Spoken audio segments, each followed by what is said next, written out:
We are pretty much one-stop for an event. We are event coordinators who are specialized in only one event. We do the logistics, so from all the way from collecting of the deceased from the hospital or home. We do our own embalming.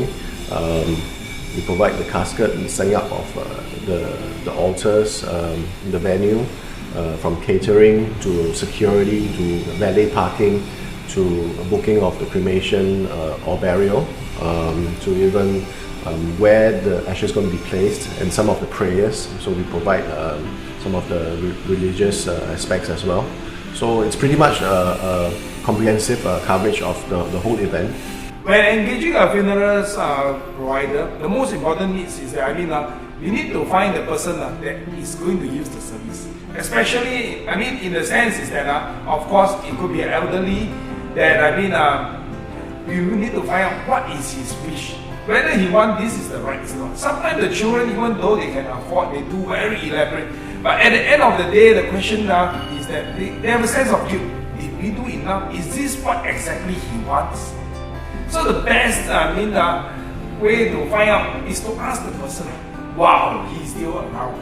And that would be, maybe he say, oh, you put my gift, this is my wife gift as a memento together in my cottage.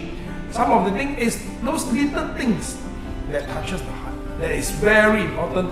Whereby to other people it's not so of concern, but to the person that's going to use the service, it's really is the essence. Funeral planning gives the consumers of today more options to decide for themselves what kind of final disposition do they want for themselves, instead of leaving this burden to their loved ones of second guessing what they actually would have wanted, disagreeing with each other and creating conflict, having to source for funds from wherever to pay in bulk for a sudden event, especially when they are emotionally distressed.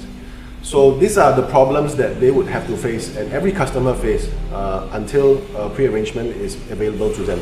With pre-arrangement, they can lock into these prices, they can decide for themselves or with discussion with their loved ones, be it their spouse, instead of having to leave their spouse at a very distressed kind of state to decide for him.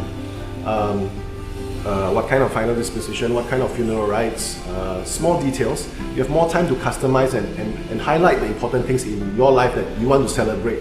What kind of memory and what kind of tributes that you would have want your friends and your loved ones to remember you and to honor your life with, instead of, like what I said, having to do it alone, leaving it in the hands of your distressed loved ones.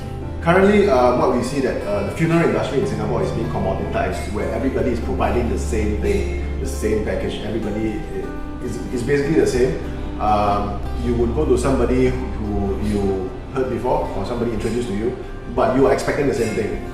So you from A to B, it's exactly the same. But what we are providing is we are providing something which is not the same. It's you won't find it anywhere else. Even if you have the ability to afford a better funeral, you wouldn't find it anywhere else other than here. Some of the goals that we have for not just SFS but the funeral industry as a whole in Singapore is to bring forward the standard of service providers to this very traditional industry, to make it more structured, more organized, where there's a certain accreditation for our own funeral homes. Currently there's none, it's very unregulated, so these are some of the things that we feel that should be done, because by being regulated, we have more sense of responsibility and liability to the end users, the distressed families, and raising the standards of the service competence.